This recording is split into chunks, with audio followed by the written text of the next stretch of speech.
tales of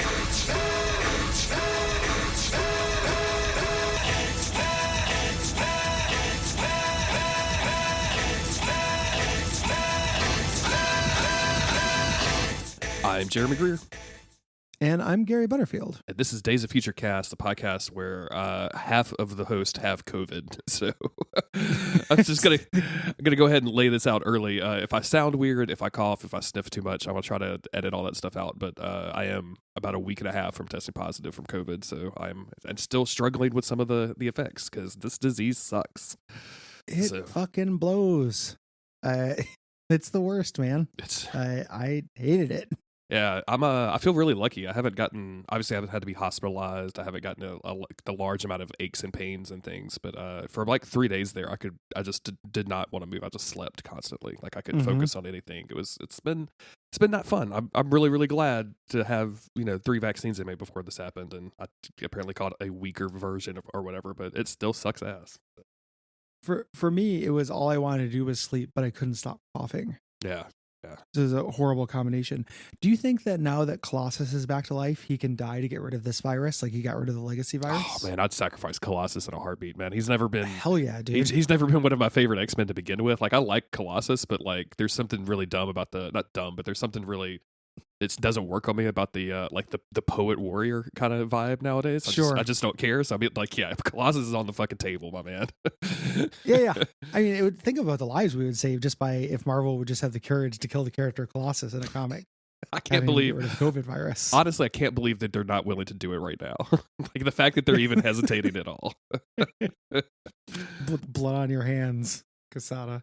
But we're back. We're covering some Uncanny X-Force. We're gonna try to do 4 issues today. If my voice doesn't work, we're gonna call it. So hopefully we can get through all 4. Luckily, there's not a lot of like some of these are real dialogue light, so there's not a lot to discuss. But it's all good stuff. Mm-hmm. Like it's a great, again, same thing I said last episode. It's very tempting just to sit there and read all of this and then have to reread it all again as soon as we record. Yeah. It just goes down real smooth. I am a little confused by the Nazi hunting issue, but we'll talk about that when we get there. It just seems like a really weird outlier in this group that we're going through right now. It's really not an X-Force story. No, it's not by any means. We're gonna start here with number 8. We just wrapped up Deathlock Nation. We got a series of one-offs before we go into the next major storyline here. And this issue is called Unintended Consequences, which kind of sets up the next storyline. Yeah. But it's not technically part of it. And the cover is real great, just in the way of this book making people who I didn't previously think were cool seem cool. It does it for the Shadow King as well.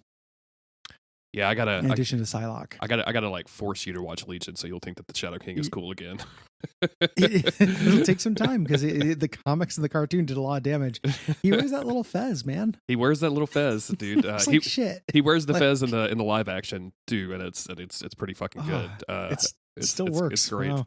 Also, Aubrey Plaza plays him briefly, which I know that has to appeal to you in some way. So, in weird ways, in ways I'm just now discovering. It is truly one of nature's worst hats. Yeah, truly is. Just like God slept on that day.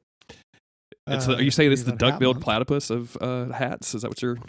It's like it's way less charming than that. It's just like half a hat. I think neither one of us believe in God, but I think if like the standard Christian God was like listening to this podcast right now, he'd be like, "Look, man, I'm not responsible for all the hats y'all fucking made. I gave you free will to make hats. I gave you hands and imagination. I didn't give you a fucking hat. This is all the human race. Humans, fedora, humans, fez, also humans, asshole. War, humans. Yeah, Bray, I had a hand in that. Beret was mine. I'm gonna admit the beret was mine. Yeah, the beret was mine. I'm sorry. I just think that Amelie was cute. So it's Psylocke and Shadow King sitting on couches with their psychic avatars above them fighting. We're gonna be in the astral plane a little bit here, but this does not quite completely redeem the astral plane to me, but it is pretty painless. I'll say. It's not as dumb as the astral plane seems to get sometimes, right? Like it's more just, you know, we're moving through memories and not necessarily an astral plane, which can help. Like we see like psychic projections, but that's really about it. Like we're not squaring up in a, you know, A realm. Yeah, it's not dinosaur Xavier versus meteor Shadow King or whatever the fuck that we get all the other times. So we start this issue with Deadpool on reconnaissance. The stealth team is oftentimes sending Deadpool to check stuff out, and he is looking in on this army base here, this nuclear army base, because Psylocke knows something's going on, and he's reporting to Wolverine. Yes. Yes. Basically reporting that nothing is happening, which irritates Wolverine in a way that I'm like, you asked me to report in. Like, if nothing is all I got, then nothing is going to be what I'm going to report in. Like, don't get mad at me for doing my job. He says, keep looking. Yeah. And we cut over to Phantom X showing Deathlock around the X Museum here. Their conversation is about like this idea of they're kind of talking about a bunch of different stuff at the same time, right? Like they're having this conversation about robotics and how they've run into a lot of cyborgs lately, which is going to lead into the AI like overlord in the future, and that war has already started because robotics have quickly outpaced the human brain in terms of computational power, and they're also talking about like Warren's fetish for old stuff that he just keeps laying around. Which Deathlock is like, oh yeah, these are cherished memories. Like you have to keep these around you have to understand what they are to understand what they mean to you. And of course, Phantom X is like, did you just say cherished memories? You're a RoboCop. Very cute. Their big conflict here is that Deathlock obviously wants to destroy the world, and Phantom X says no. So he basically says, "Can I guard it?" Yeah. What is as they're walking, we see like Magneto's helmet, we see the Nimrod body that's been like put in stasis, we see Zorn's helmet, and then they go to this thing that looks like a giant like wedding band or giant tiara or something. What is in this glass case? What is this little round thing? Do you know? That's the world. That is the world. The snow globe. Okay. So that's okay. They turned into a wedding ring for Santa or for Galactus for some reason. Perfect. Yes. We'll hide it in plain sight. Yes. in our museum of Gugas that everyone loves to look at. We cut over to a memory. This is Psylocke and Archangel working on their therapy again, and then it's a soup kitchen where Warren was forced to volunteer. And things get out of control. This isn't what actually happened. It's, again, the psychic realm. As this homeless person gets mad at Warren for having a silver spoon in his mouth. And little tiny kid Warren turns into Archangel. Beautiful. And slices him in half. I love it. Absolutely love it. Psylocke kicks out Warren from his brain and stays here and starts kind of taunting Archangel, who is a presence here. This is gonna be setting up the next arc. Puts him in a side jail, to stay there. He's literally frothing at the mouth. Yes. Like, this does a great job of making Archangel scary as well. Yeah, like an actual threat as opposed to like, oh, he's cool now. Like good angel. This dude is like, yeah, as opposed to awesome angel. This guy's actually kind of genuinely terrifying. This all of this like personality battling for Warren's body is way better than it should be. Like if you just like if you kind of had told me like, oh yeah, a lot of this comic book is going to be Archangel versus Angel and like who's going to be the dominant personality, I'd be like, yes, miss me with that. I'm okay, thank you. I do not need. I am okay on that storyline. But no, it actually works. So it's kind of the premise of this guy, right? Like he takes things that don't seem like they'd work on paper and makes them work. Like, oh, there's a new set of horsemen and one of them's the little drummer boy. And you'd be like, what? This shouldn't work, but it absolutely does. Yeah. One of them's a Minotaur. That's stupid. But it's actually really cool. Logan interrupts this. So she manages to cage Archangel, and then Logan wakes her up, and as well as Warren, because Deadpool has not phoned back in. He has not called back in, so he's gone rogue. So they have to fly out to Smoky Mountains, Tennessee. I thought for some reason these were Russians. Didn't understand. Didn't understand that this was in Tennessee. It's just because it's snowy. It's comic book shorthand for Russia. Yeah, I legit like read this whole thing thinking that these were all Russians. Like had just to me just now saw the Smoky Mountains, Tennessee, and just did a double take because wow, crazy. I like this little bit where Logan wakes him up. He's like, "Yeah, we have real problems," and he's like, "These are real problems, Logan." With what's going to happen, right? Like, arguably, if she had spent more time in there, it's possible Archangel would not have the power to do what he does to get out and cause this next big crisis. Yeah, I agree. It is Psylocke's fault. I agree. Yeah, yes, it's all her fault. They get there. They're infiltrating this nuclear army base here, and one of the reasons why you thought it was Russian is because they talk about that. Yeah, like they talk about it being like stealth nukes and stuff. They're like, oh, you're expecting there to just be a Russian, smoking with an eye patch, smoking a cigar here. They knock everybody out. They go in, there's nothing super going on, just get like some character stuff that's real good. I really like Psylocke taking everyone out, and then Phantom X and Archangel kind of rattling swords since they both have a thing for her. Yeah. Like this is horrible for me, but it must be very emasculating. And I love Archangel being like, yeah, it's a real hardship. All the sex it leads to, that's terrible. Terrible to endure. Yeah.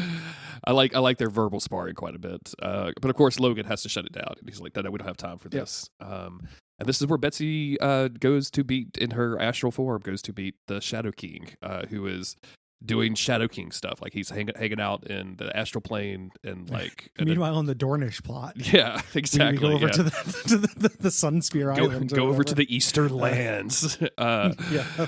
But they've got a history together. Like she captured and imprisoned him for a while. I'm not up to date on any of that stuff. Like I don't really know any of the details. But they give you the brief overview. Like this is a little bit of revenge for him to yes, screw her over to take her down.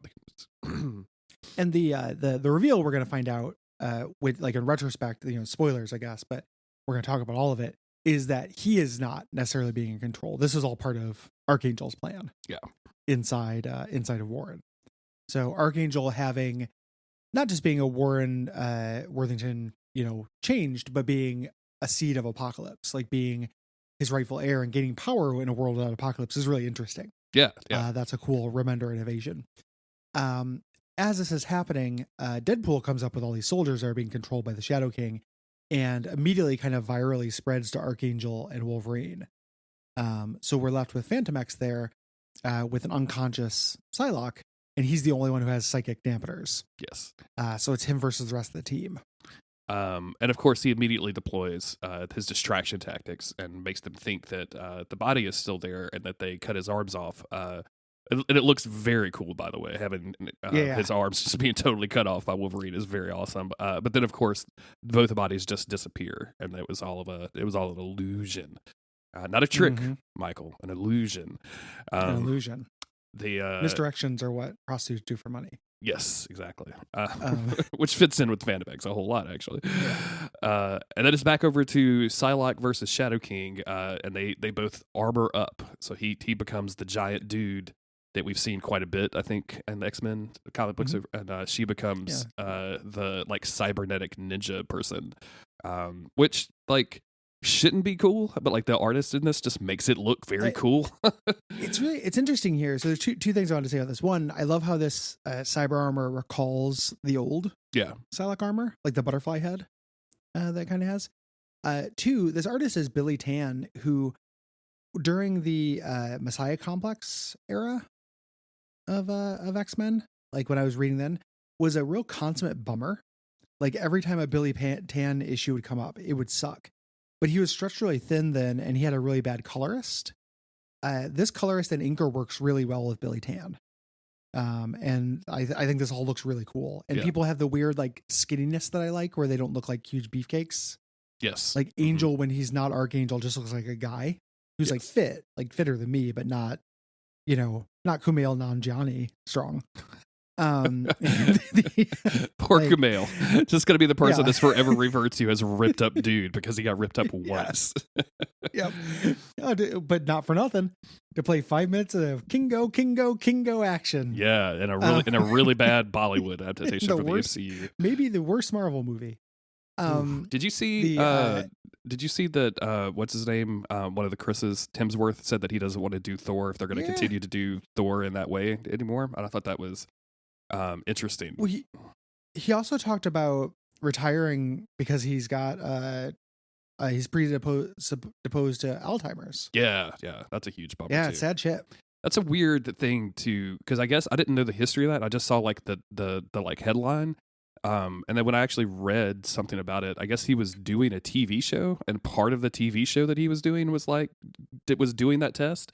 And like I just can't imagine doing a TV show and being like, "This is my new project. I'm so excited about it. It told me that I have the predisposition to Alzheimer's." Like, what the fuck?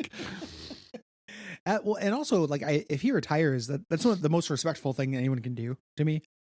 Like people who like have enough money and they're like, "Yeah, this is all bullshit." Like I now am very aware of my mortality and my remaining high quality years, and I'm going to spend them doing important stuff for people I love. Mm-hmm. I respect that so much when people do that. Same. Yeah, absolutely.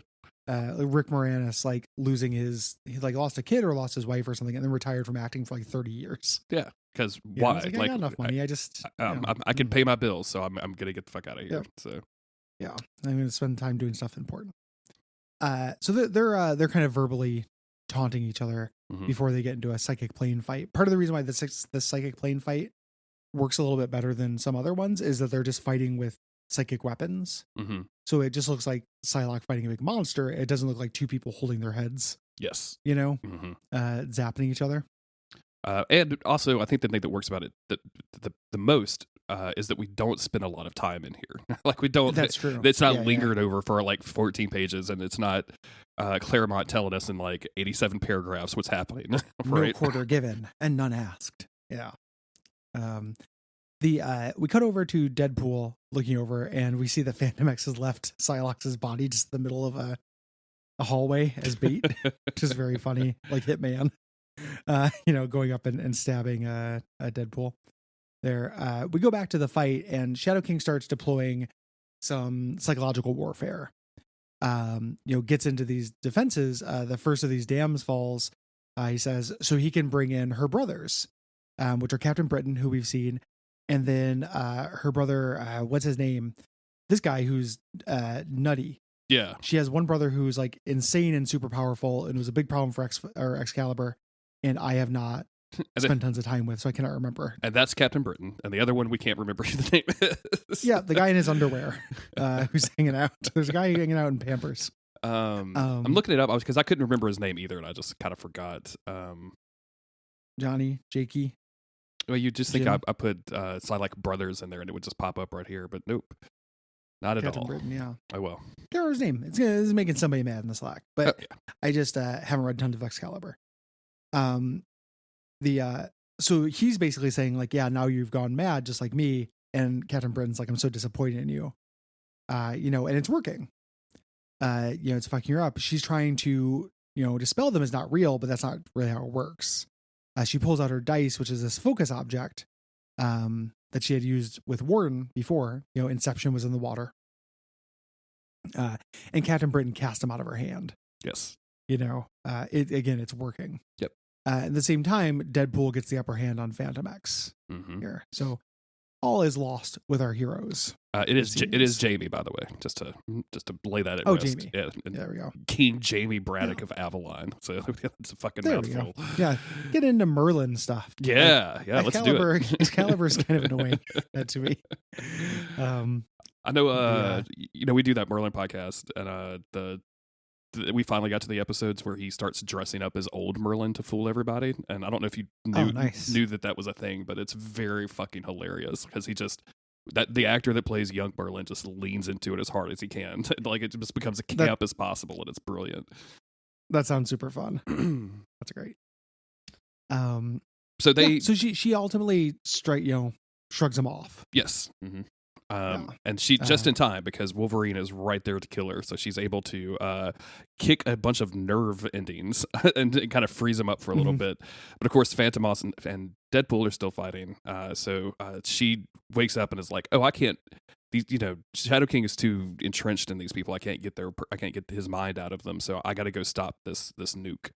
I don't know if we've specifically said that like they were being attacked on three fronts, right? Like they were.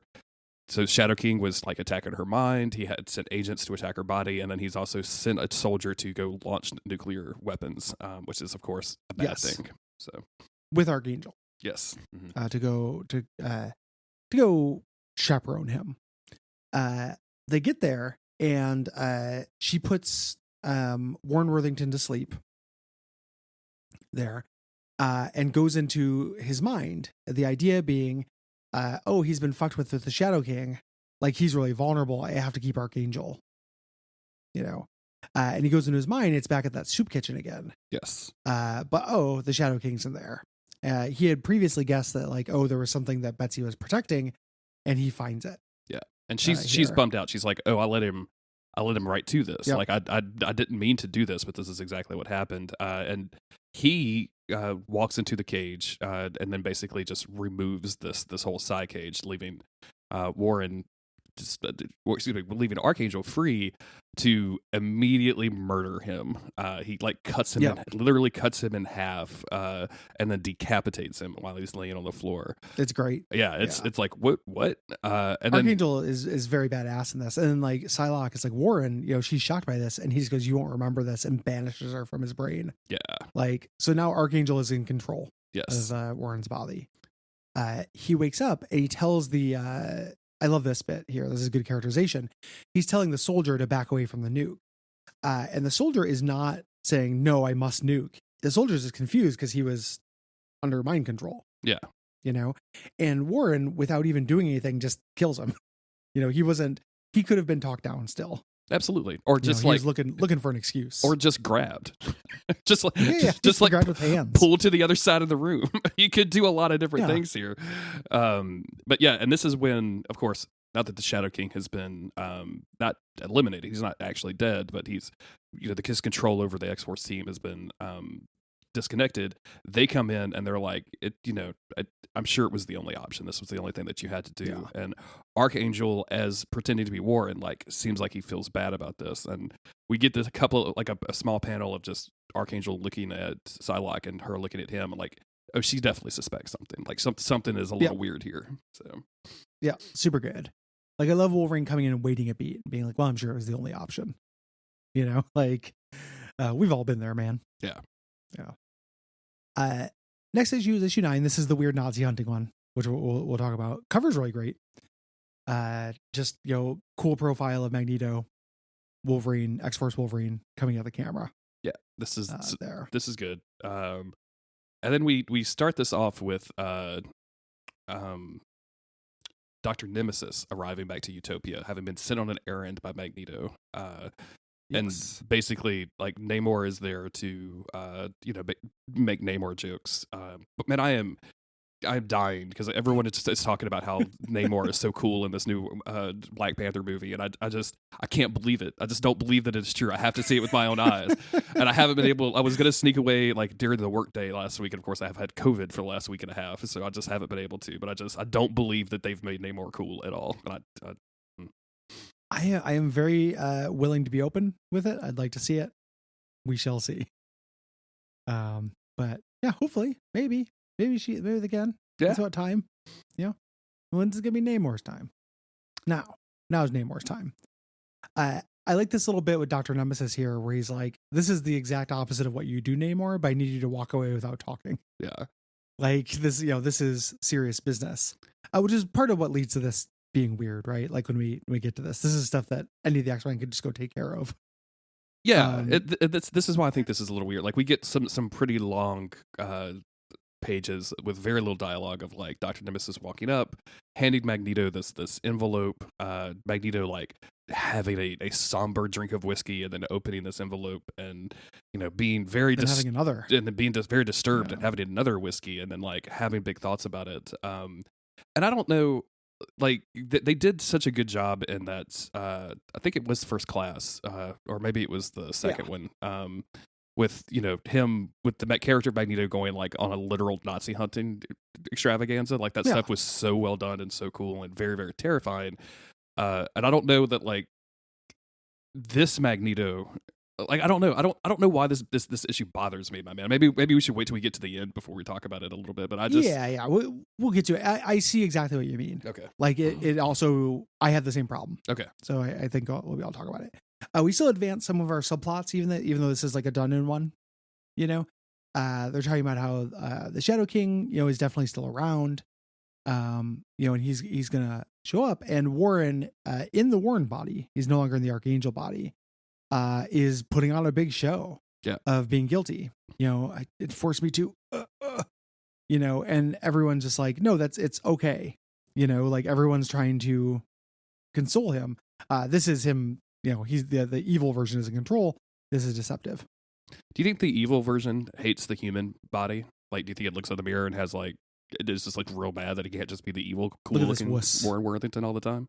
Look at this J. Crew. Look at this Abercrombie asshole. Yeah. Like, I imagine so. Yeah, I read this run, but I can't remember how it ends or anything. So I know that we're gonna deal with like a whole lot of like cool Archangel shit. Yeah, definitely. With him in control here pretty soon. There, they log in, just being like, oh, we do our thing. Wolverine is saying, please, don't beat yourself up. He's not, please, I'm begging you, don't beat yourself up about this. And he's saying, the reason why we do this is part of the game. We do it so no one else has to. Nobody else even needs to know we exist. And when he comes in, Magneto is there, having paralyzed Deathlock, in front of Toad's old outfit and an old Mr. Sinister outfit, weirdly enough. The surprise that Magneto knows they're there. Yeah. I want to say, just right out, like in the background, they've got little tubes of more X-Men paraphernalia, and one of them looks like Toad's uniform. And that is Toad next to Sinister. That is the weirdest fucking thing in the world. Like I have been on board for all of these posters and all of the like Magneto's hat, like the whole thing. I was 100% on board for until you showed me that you're keeping fucking Toad's dirty laundry in a tube somewhere. Like, what is wrong with you? Can I cant it in a way that might make you think it's better? Mm-hmm. What if it's only there to put next to Sinister's as an insult to Sinister? Yeah, but that implies that Sinister will eventually see this, right? Oh, well, maybe they shoot him Instapace. Oh, that's what this is. They're just thinking. Follow the Uncanny X-Force on Instagram. Yeah, the Uncanny Instagram is what they call it. And you join the Uncanny X Instagram, and then Sinister is like, I was gonna. It's like a reverse wingman. I was gonna make a joke about Deadpool being like just making really obnoxious TikTok videos, and then I remembered that for like a year or two there, that dude Ryan Reynolds was like had a TikTok like marketing like advertising deal, so he was just on TikTok basically as Deadpool all the time. Yeah. So that has literally happened. Be careful saying that. You're gonna manifest it. Yeah, it just already exists, unfortunately. So.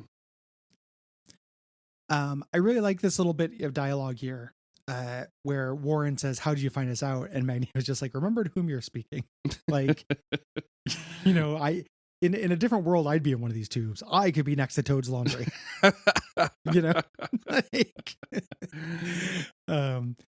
He says, he wants to talk to Wolverine in private. Wolverine's like, "No, you can. Anything you say to me, you can say in front of the squad."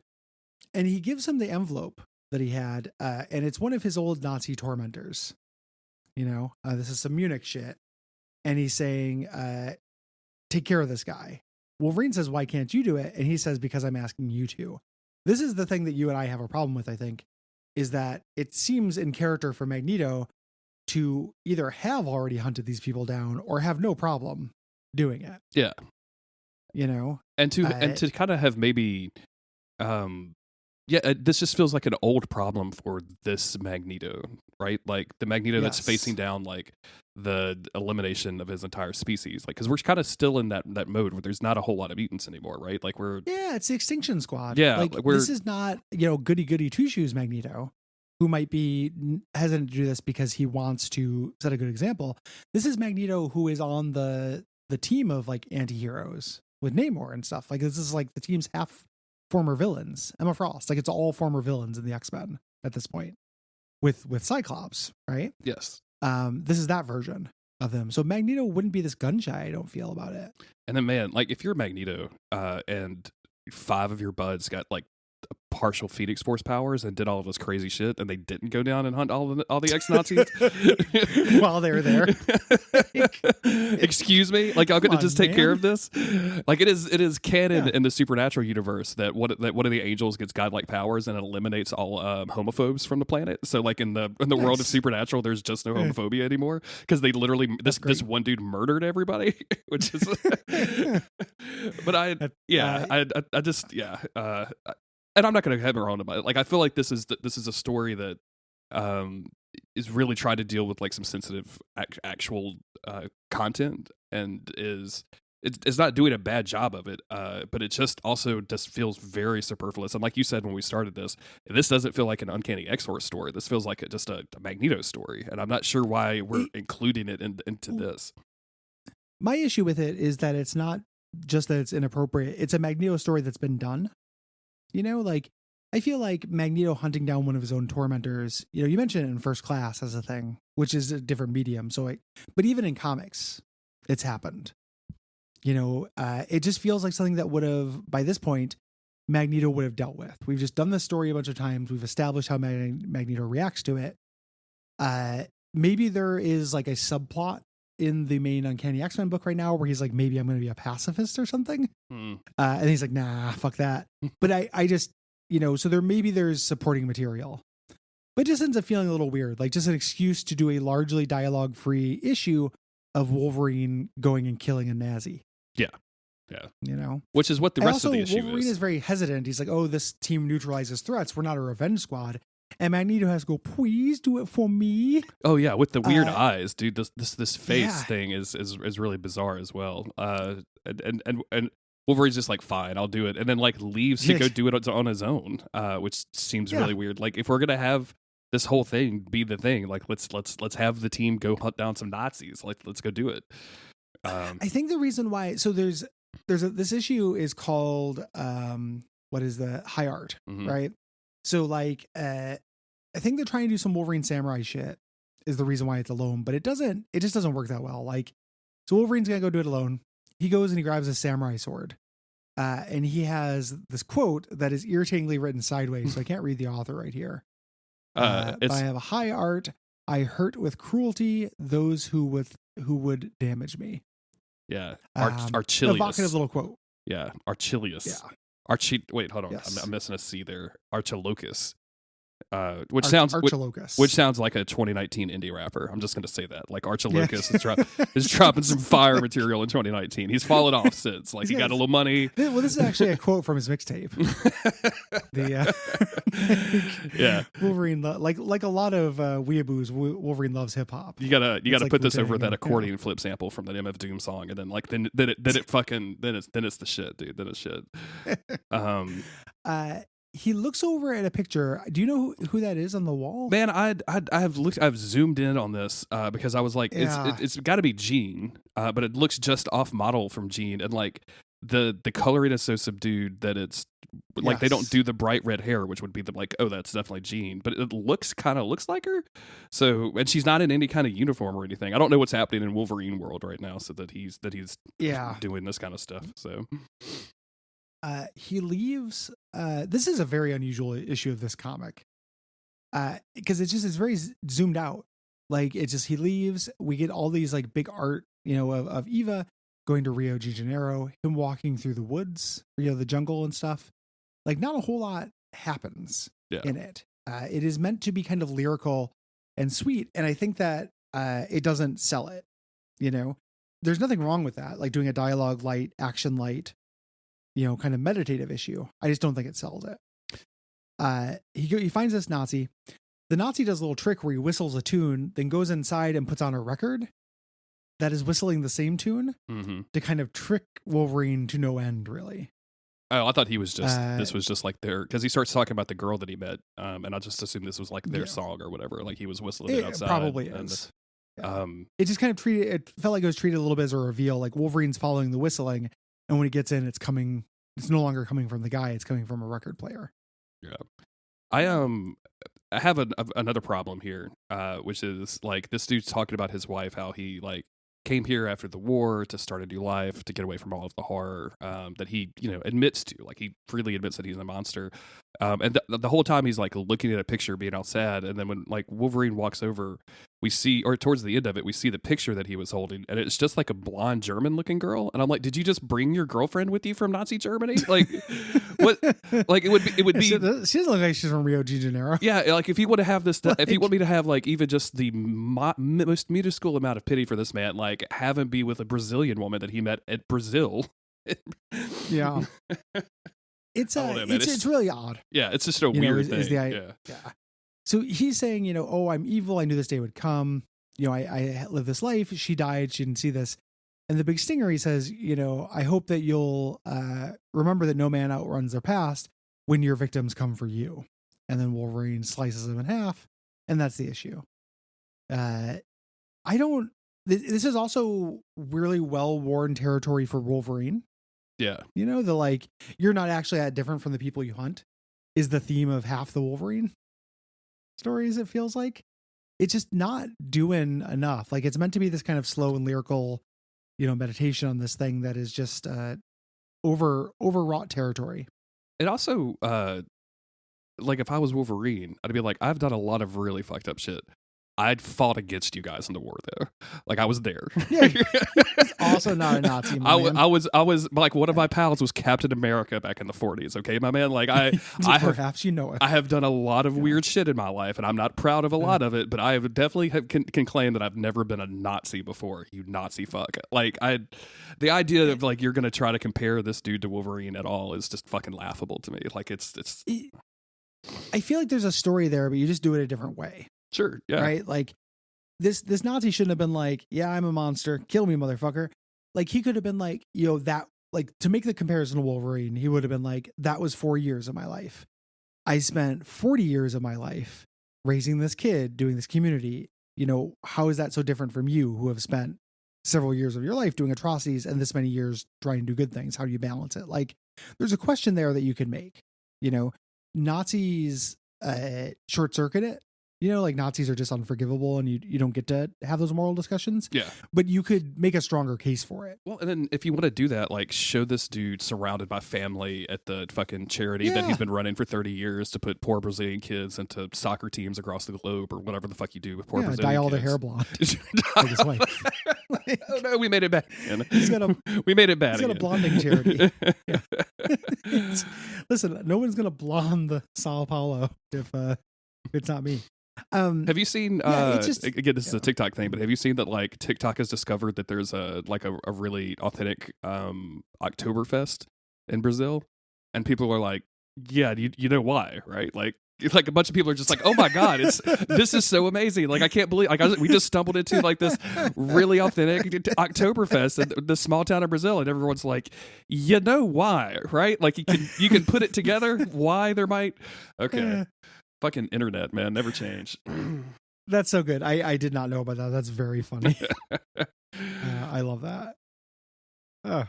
Yeah, this is not a good issue for me. I don't think it really works. I don't think, as much as it's supposed to be like this like kind of slow meditation or like really emotional thing, it completely fails for me. To the point that I went back and like, did Remender write this? Like, was this was the dude, right?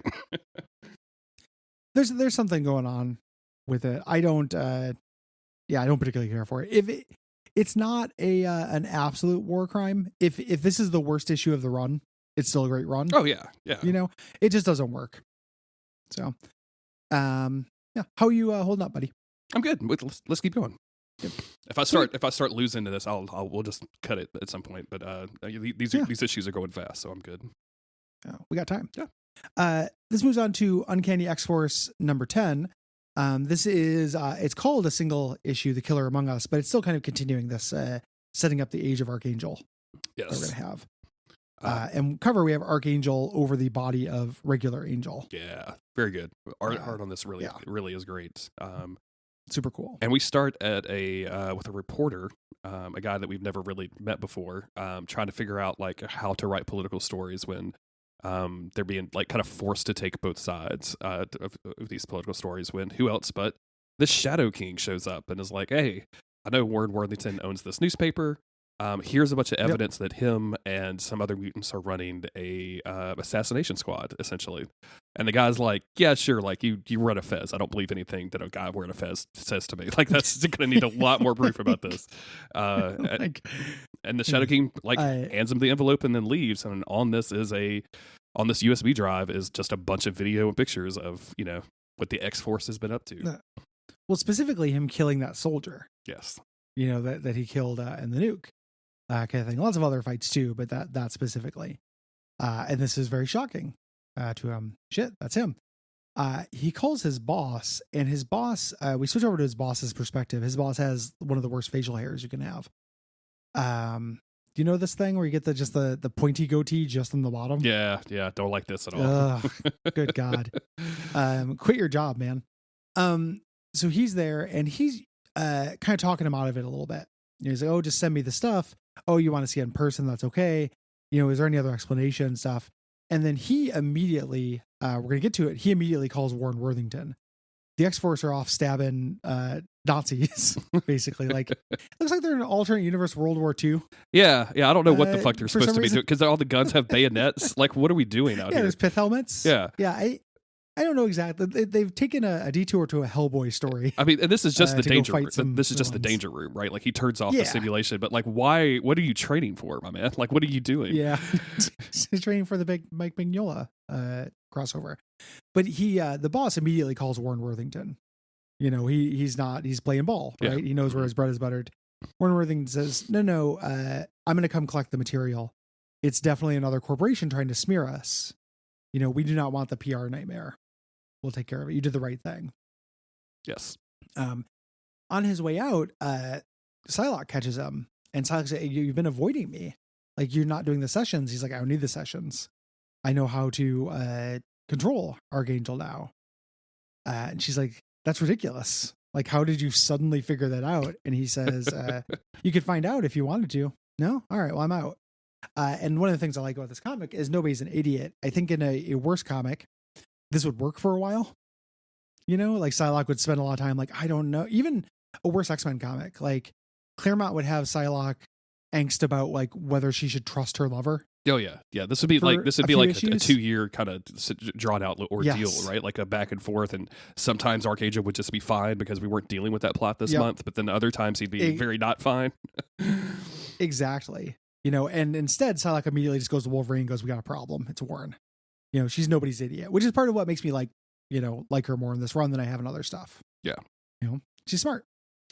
She immediately goes to Logan, who is reading Hemingway in his like room, like you do. And then just in full uniform, just reading some Hemingway. And then we cut back for the presence of Beast. We cut back over to our reporter, or no, the reporter's boss, who is confronted by Angel, by Warren Worthington, in like plain clothes, and we don't see it happen. So we all we see is him just like kind of making a vague threat. And then we jump to the reporter who's watching the news when he sees the reports about this body that has been found from his boss. So he knows that he turned this evidence over to his boss. His boss was immediately murdered for it. And then guess who shows up at his door? It's full on Archangel, and demanding to know who gave him the information. Yeah. Who else knows? And we get this internal monologue of Archangel and Angel, like, kill him, torture him, no, we have to stop it. We don't want to do this.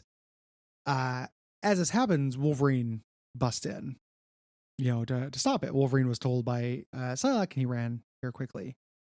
I love this little bit where he's like, figured Betts had you under control, and Archangel says, never allow the guard to date the inmates, Logan. Yeah. That's great. Mm-hmm. He basically says, like, you should have helped me. You should help me. Like, I'm still guided by this misguided principle. I'm protecting X-Force. He's like, no, I have to put you down. Like, you're just cold-blooded murder. We don't do this. Even though he did it in the last issue. Yes, but that, however, was a Nazi. So I mean, yeah, that was a present to Mr. Magneto.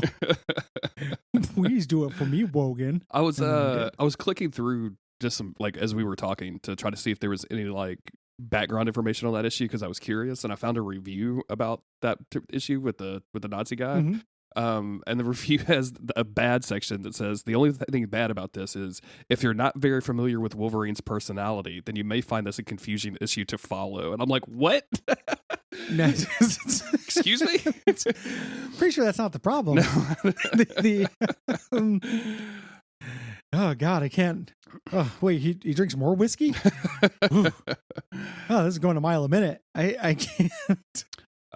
Wolverine and Archangel fight, and we get this kind of internal dialogue from Wolverine talking about how he hated Warren the first time he met him, thinking that he was just like not ready for this kind of life, that he would just immediately fold or immediately crack.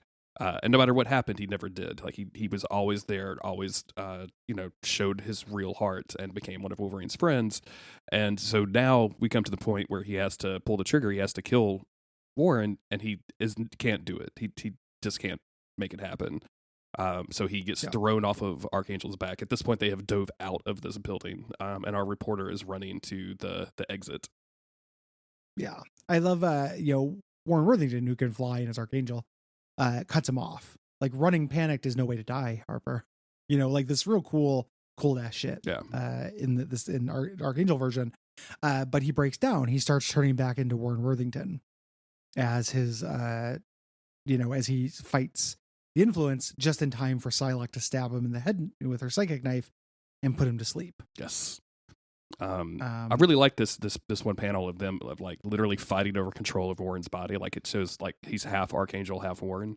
Mm-hmm. I asked about that when we first started this, of like what that transformation was, and like having it be like a physical transformation that he's going through, I think adds to this a little bit. Like it adds a little bit of like that Hulk body horror of becoming something you can't control. I don't necessarily know what was really missing from Archangel, but it's like I'm very glad to have it here now, if that makes sense. It's a cool idea. Like when it happens, it usually probably happens too quick to see. Exactly. But the fact that it's being fought right now, you can actually see the grotesqueness of the clothing growing over his skin and stuff. Yeah. Psylocke erases the reporter's memories, and they take Archangel back to their jail. Cavern X. Into it. Cavern X. They're basically explaining, what's going on. We have to leave him awake because when he's asleep, he's much more susceptible to things, to Apocalypse's control. And this is what Deathlock says. Like, the future is fluctuating wildly at this point. This is an important thing. I cannot predict it. Here, the most prudent thing would be to kill him. We can't do that, so we have another idea. Wolverine has another idea. I need to check in with somebody who knows Apocalypse tech. Basically, the Deathlock's dialogue here is so fucking good. My tachyon transmitter can no longer generate maps of tomorrow. Like, fucking, just let me eat up that maps language. Of tomorrow. Yeah, dude. Yeah. I love that so much. It's super good. And yeah, we skip over to somebody that Wolverine thinks can help them out, that has experience with Apocalypse shenanigans.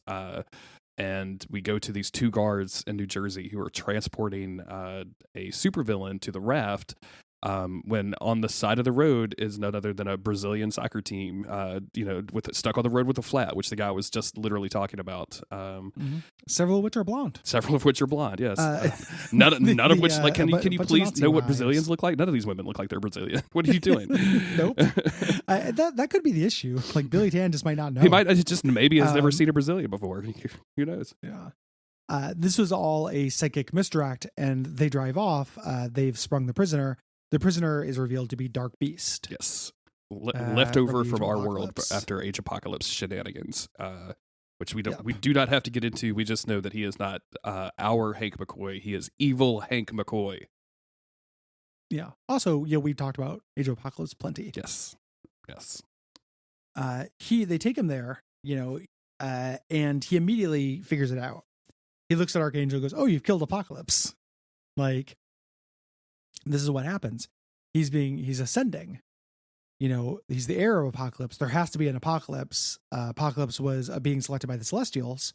So if there's not one, like, somebody who has his lineage will become one. Pretty cool. I was going to ask, how do you feel about the Celestials being involved in this Apocalypse and this stuff? Like, are you into this? I think it's just part of the origin. Okay. I think it came well before this. Oh, okay. I didn't know. I didn't know if this was established canon or if we were making stuff up as we went. I think that the specifics of it, if I had to guess, like, Apocalypse was always a thing with the Celestials, and this is just adding lore to it. Okay. So the stuff with the Death Seed and the Life Seed, I think, are Rick Remender creations, Mm-hmm. but I'm not totally sure. Gotcha. So it seems a little. I kind of roll my eyes anytime the Celestials get involved in stuff because they have all these like grand plans for our tiny shitty backwater planet. Like they're just spending a lot of time and effort for dudes named Celestial. It'd be like if I spent I had a really just really crappy ant colony that I knew the name of every single ant to, right? You know what I'm saying? Like it's you had grand plans. And I'm like, I've got a 5,000 year plan for this ant colony. Everybody around me is like, I don't think that ants live that long, my dude. Like that's going to be a much different colony by the time you're done with it. But it's fine. It doesn't. The weird thing that converts Celestials to being cool is when they die. Yes. Like a dead Celestial in the middle of the ocean at the end of Eternals was cool. Extremely cool. Cool. When they referenced that in She-Hulk, that was cool. Mm-hmm. And, I like a dead Celestial quite a bit. The only kind of Celestial I like. That's a good start. The Beast, basically says like, the way we have to get through this, is get a life egg. They're not really created. They're created by celestial gardeners every few thousand years. There won't be another one here for centuries. Yep. And he's like, there's one place I know, to get one in my lab. We must journey to the age of apocalypse. Yes. Dun, dun, dun. Dun, dun, dun. And I remember reading this and going like, well, that just sounds cool as fuck. I cannot wait. The Marvel Unlimited version of this comic book now has like a 20-page preview for like Iron Man 2.0 or something, and I no thank you. Yeah, I was real worried when I pulled it up because I was like, oh, this is a 45-page issue of X-Force. Yeah, like, what's happening? Yeah. Fortunately not. Yeah, and that maybe that it's Nick Spencer, who is sometimes good. Maybe that's a good Iron Man comic. I don't know. I've just never read it. It's one of those cross media marketing things where you're like, I just imagine reading like Uncanny X-Force and then reading like, oh, Tony Stark is sad again. Like, I don't know. Yeah. In the mid 2000s, when I was reading these, something that had a huge push was Nick Fury and his Howling Commandos, which was Nick Fury leading a squad of monsters. Ooh, okay. Like Werewolf by Night and Dracula and shit. Mm-hmm. And it was like a 20-page preview in the back of like, I felt like every comic I got for a season. They would have that. Oh wow! So interesting. They're really pushing it. It was real weird. I didn't have any like previous knowledge of what that Werewolf by Night thing was when they released it on Disney Plus, and I don't know if you've watched it or not, but it was only an hour long, and it's really good. And I'm just desperate for them to do more stories like that in the MCU. Like I know I keep chatting about the MCU in between these comics. So sorry about that, but it's part of the water. It's okay. Yeah, I haven't watched it yet. I need to. Yeah. The next issue starts a big major storyline. This might be a good stopping point. I'm not trying to speak for you. I also have to use the bathroom. Okay. Well, let's which is not as desperate as COVID. Yeah. Let's call it, because if I'm not there yet, then this would be a good time. So I'm not ruining myself. And that'll just let us like jump into the next one. So that'll work fine. Sorry for my voice, everybody. And I'm gonna let Gary do all of the outro stuff. Yeah, you rest, child. If you like this show, head on over to patreon.com/Duckfeed.tv. Give us some money. $5 gives you the most extra content. That's what most people pledge at, and you get tons of bonus shows and such. $10 gets you even more, and then above that, you can start dictating stuff we cover. Not dictating, but cooperating with us as such. Join the team. If you so please do that. It also supports us, makes a big difference. Ratings, reviews, and word of mouth are all very important. This is the if you're hearing this, you still have plenty of time to prepare for Duckstream. Duckstream is the weekend of the 16th, 17th, and 18th of December. It is a 48-hour live stream charity event for the Transactive Gender Project out of Lewis and Clark College here in Oregon. Great cause. It's coming up on our 10th year of doing it. Not quite. I think this might be our 9th year. Wow. Doing it for a long time. Is it though. Really? Wow. Yeah. That's fucking nuts, man. 8th or 9th. So yeah, it's been quite a while. It's gonna be really fun. We will have a website up soon with more scheduling stuff, but just clear their plans is what I need you to do. I just think it'll be fun. If you can't donate or watch, spread the word. Yeah. The Jeremy has some travel stuff going on. So next episode, depending on how that goes, it may be a skip, it may be a sub episode, it might be a special episode where you talk about something different. You'll see. Yeah. It just kind of depends because of real life takes precedence over pod life. Yes. So I'm going to go hang out at a hospital full of cancer patients for 2 weeks. I'm fine, but I have a family member that needs some help. So should be an exciting time for everybody. And I'm already asking, like, do y'all have a library? Can I podcast in it? Like, what's going on? Yes. What's your podcast studio situation look like? Cancer Center Treatment of America. It's possible that posting will still happen. Never stop posting. We will find out. Thank you for listening, everybody. We really appreciate it. And talk to you soon. Yeah, take care.